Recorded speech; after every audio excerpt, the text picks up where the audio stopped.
Hello, welcome back to my channel. আমি Anwesha revealing the আনএক্সপ্লোরের তরফ থেকে আমাদের লাদাখ ট্রিপের ষষ্ঠ পর্ব নিয়ে চলে এসেছি। আমাদের এই লাদাখ ট্রিপের আগের ভিডিওগুলো তোমরা যারা এখনো দেখোনি আমাদের চ্যানেলে গিয়ে দেখে নিতে পারো, আর আমি ডিসক্রিপশন বক্সে লিংক দিয়ে দিচ্ছি।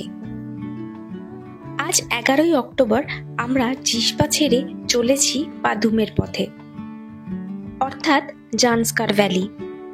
এর আগের পর্ব তোমরা যারা দেখেছো তারা জেনেই গেছো যে আমরা জিসপা থেকে রওনা হয়ে গণবরঞ্জন পাহাড় পেরিয়ে গেছি, আর মাঝে পেরিয়েছি 16,580 ফিট উচ্চতায় সিংকুলাবাস। এবং এই গণবরঞ্জন পাহাড়ের কাছেই এক ধাবাতে আমরা লাঞ্চ সেরে নিয়ে আবার এগিয়ে চললাম আমাদের বাকি জার্নির পথে। জিসপা থেকে পাদুমের দূরত্ব প্রায় 138 কিলোমিটার মতো, যার প্রায় অর্ধেকটা আমরা পেরিয়ে এসেছি। এখনো কিন্তু বেশ অনেকখানি পথ বাকি রয়েছে। এই জান্সকার ভ্যালি যাবার পথটা বেশ অনেকখানি দুর্গম হলেও এই রাস্তার সৌন্দর্য কিন্তু একেবারে মুগ্ধ করে দিচ্ছে। এই পাদুম যাওয়ার পথে কিন্তু বেশ কিছু ছোট ছোট গ্রাম আমরা পেরোবো এখন। তেমনি আমরা এখন পেরোচ্ছি কার্গিয়াক বলে একটি গ্রাম। ওই যে দূরে দেখা যাচ্ছে কার্গিয়াক গ্রাম। আর এই কার্গিয়াকে কিন্তু বেশ কিছু হোমস্টের অপশনও আমরা দেখতে পেলাম।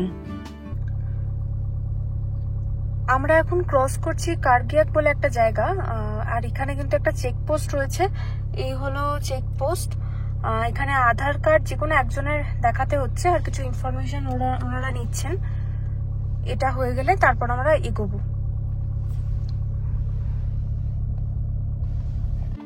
উপরে নীল আকাশ, আর সাথে সুদূর বিস্তৃত পাহাড়, আর তার সাথে এই রকম সাপের ন্যায় রাস্তা একেবারে অসাধারণ লাগছে।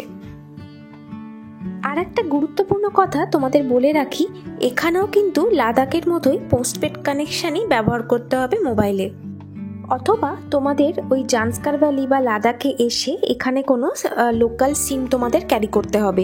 সেক্ষেত্রে তোমরা প্রিপেড প্ল্যান পেয়ে যাবে। এখন ক্রস করছি থাপলে বলে একটি জায়গা।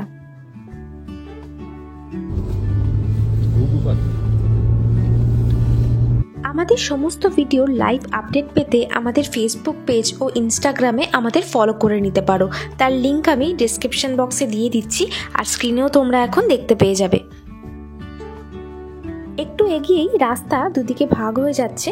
আমরা কিন্তু নিচের বাঁদিকের রাস্তাটাই ধরলাম। আর আবার কিন্তু রাস্তার কন্ডিশন আগের থেকে একটু খারাপ হয়ে গেল, আর রাস্তা বেশ সরুও হয়ে গেল। ডান দিকের পাহাড়গুলো এত সুন্দর দেখতে লাগছে যেন মনে হচ্ছে পুরোপুরি মূর্তি খোদাই করা।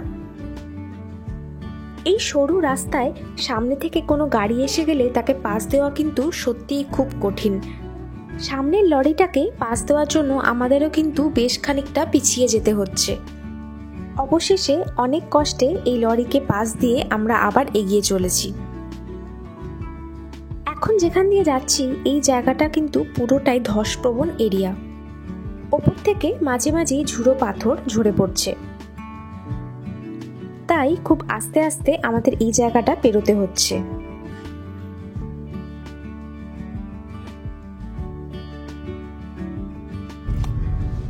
এখন সময় 2:13, আর এখনো মোটামুটি 1 ঘন্টা 48 মিনিট মতো বাকি রয়েছে পাদুমের পথ। 4টে টাইম দেখাচ্ছে, দেখা যাক কতক্ষণে পৌঁছানো যায়। আর আমরা এখন কুরু ভিলেজ ক্রস করছি।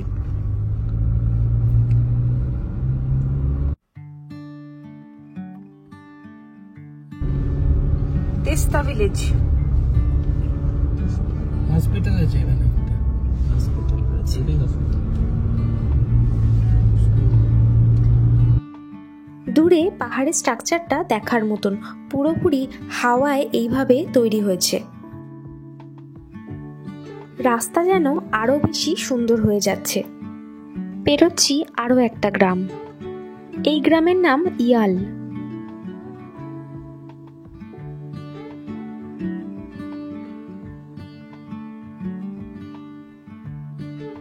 এটা ধসপ্রবণ এরিয়া। পুরোটাই ধসপ্রবণ এরিয়া। রাস্তার অবস্থা প্রচন্ড খারাপ, সামনেও পুরো বড় বড় গর্ত, নিচে লেগে যেতে পারে। সামনের ক্যামেরাটা অন করতে বাধ্য হলাম আমরা, খুবই রিস্কি। আস্তে আস্তে এই যে জলটা বেরোচ্ছে,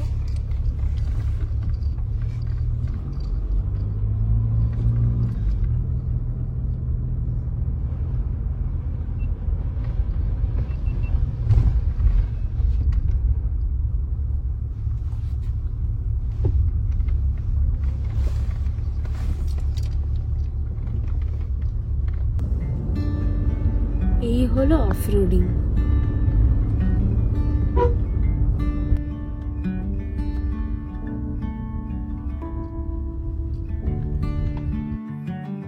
পাশ দিয়ে বয়ে চলা নদীর জলের কালার কি অসাধারণ লাগছে। এক একটা হেয়ারপিন বেন্টে কিন্তু আমরা বেশ অনেকখানি করে উচ্চতা নেমে যাচ্ছি।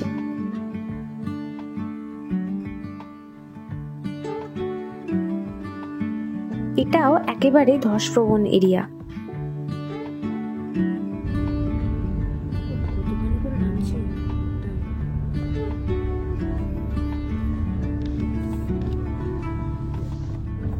একবারে ঘুরবে না।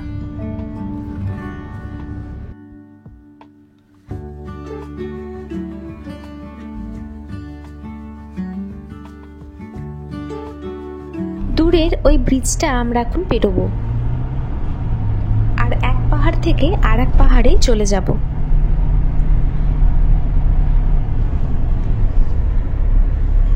এবার নদী পেরিয়ে এক পাহাড় থেকে আর এক পাহাড়ে প্রবেশ করছি। এখানে নদী অনেক চওড়া।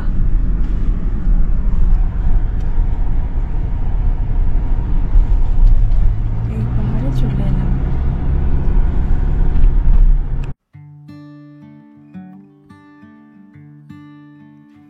আবার সামনে থেকে গাড়ি এসে গেছে।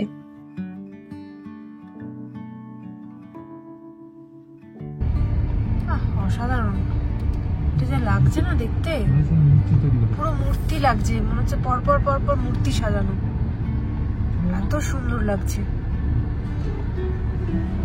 সবটাই হাওয়ার কাজ।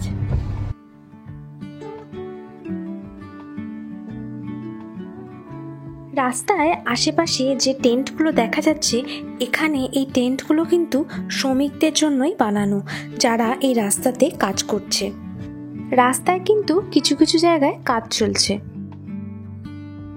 আর আমাদের এখনো প্রায় 38 কিলোমিটার পথ বাকি।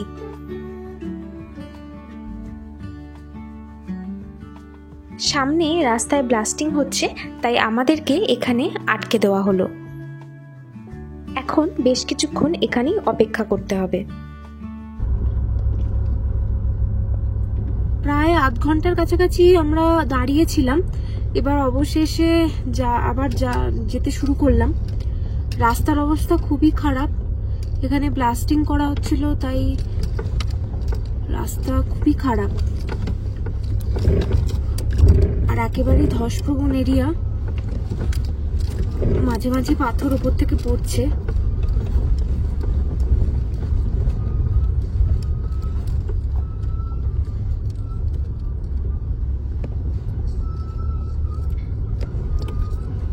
অনেকখানি উঁচু নিচু রাস্তা।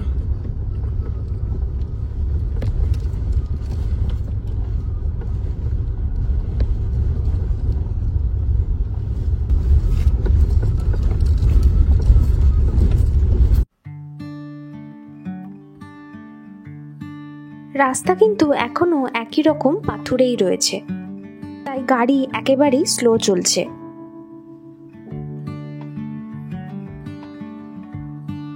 গাছের রংগুলো কি সুন্দর লাগছে দেখতে। এই পুরো পথটায় আমরা এখন পাশে পাচ্ছি সড়ক নদীকে।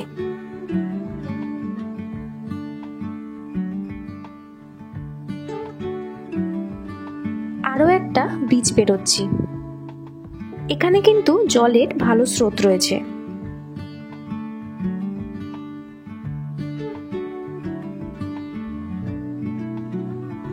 আবারও একটু দাঁড়াতে হচ্ছে, সামনে কাজ চলছে।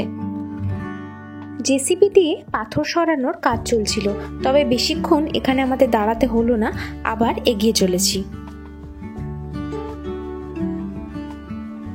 তবে এই পুরো রাস্তার বেশিরভাগ জায়গাতেই কিন্তু টাওয়ার নেই ফোনে। আরো একটা ব্রিজ পেরোচ্ছি, আবার একটু ভালো রাস্তা পাচ্ছি এবার।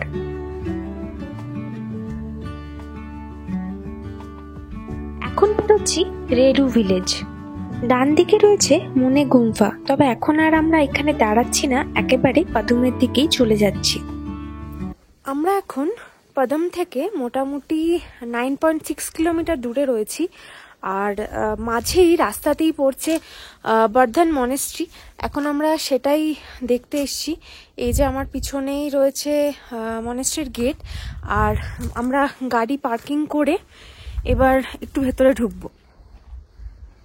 এই হলো গেট।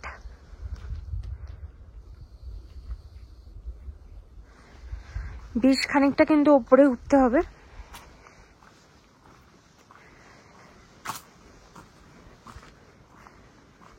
ভালোই ঠান্ডা রয়েছে। এই হলো ওপরে চলে গেছে মনেস্ট্রির রাস্তা, আর নিচে দেখো একদম পাশ দিয়ে বয়ে চলেছে লুংনাক রিভার।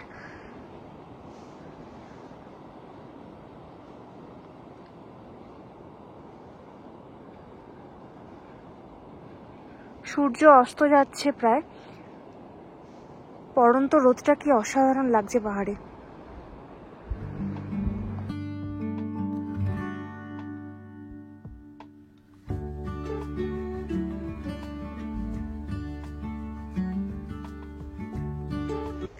এই হলো মনেস্ট্রিতে ঢোকার প্রবেশ পথ।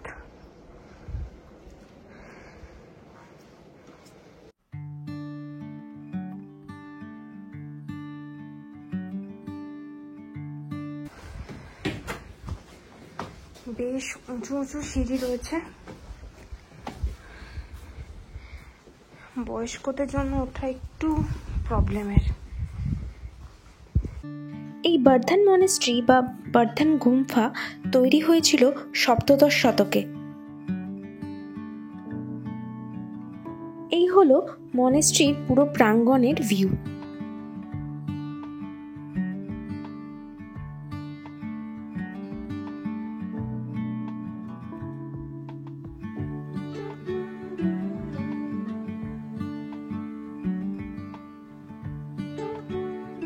তবে আমরা বিকালের দিকে পৌঁছনোয় এই মনেস্ট্রির গেট কিন্তু বন্ধ ছিল, এবং এখানে এসে আমাদের এক বৌদ্ধ সন্ন্যাসীর সাথে আলাপ হয়, এবং আমরা অনেক দূর থেকে এসেছি জানতে পেরে উনি আমাদের জন্য আবার মনেস্ট্রির গেট ওপেন করে দেন। এবার আমরা ভিতরে প্রবেশ করলাম। পাহাড়ে এইরকম বৌদ্ধ মনেস্ট্রি সবসময় এক শান্তির জায়গা।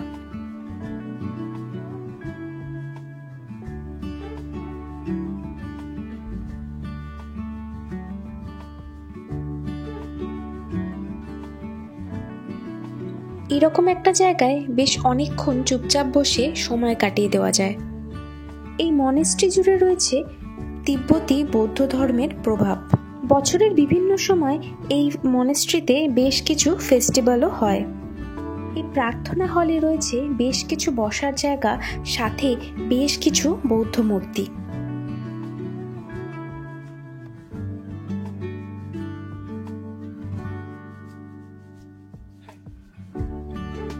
এই মনেস্ট্রি থেকে আশেপাশের ভ্যালির একটা অসাধারণ ভিউ দেখতে পাওয়া যায়।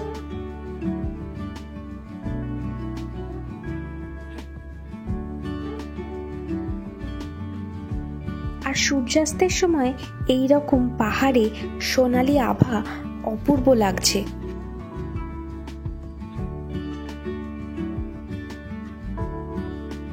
মনেস্ট্রি ঘুরে আবার আমরা বেরিয়ে পড়লাম পাদুমের পথে। এখনো কিন্তু রাস্তার অবস্থা বেশ খারাপ। পাদুমের উচ্চতা 12,040 ফিট। এবার আমরা পাদুমে প্রবেশ করে গেছি, আর এখন আমাদের হোটেল খুঁজতে হবে। আমরা কিন্তু কোনো বুকিং করে আসিনি।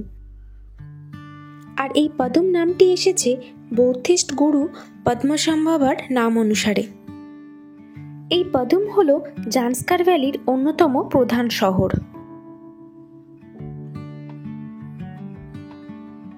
বর্তমানে এই পাদুমের জনসংখ্যা 2000-এর একটু বেশি। এই হলো পাদুমের মার্কেট এরিয়া। এখান থেকেই কিন্তু বেশ কিছু হোটেলের অপশন তোমরা পেয়ে যাবে। তবে আমরা এই মার্কেট এরিয়া ছেড়ে একটু ভেতর দিকে প্রবেশ করছি, কারণ এখানে হোটেলগুলো আমাদের খুব একটা ভালো লাগেনি।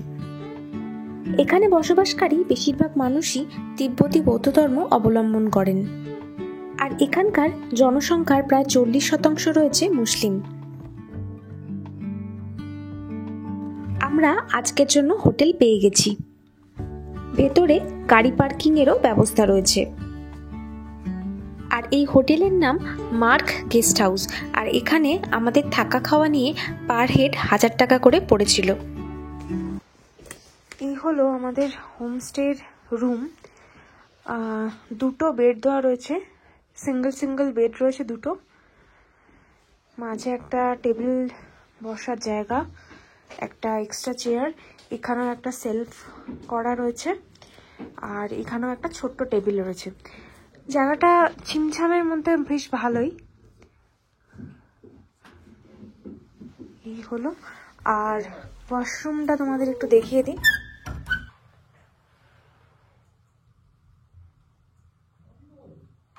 আর এই হলো ওয়াশরুম। গিজারও অ্যাভেলেবেল আছে। আজকের ভিডিওটা এখানেই শেষ করব। আবার খুব তাড়াতাড়ি চলে আসব আমাদের লাদাখ সিরিজের পরবর্তী পর্ব নিয়ে। ততক্ষণের জন্য সবাইকে টাটা, আর সবাই ভালো থেকো, আর এভাবেই সবসময় আমাদের পাশে থেকো।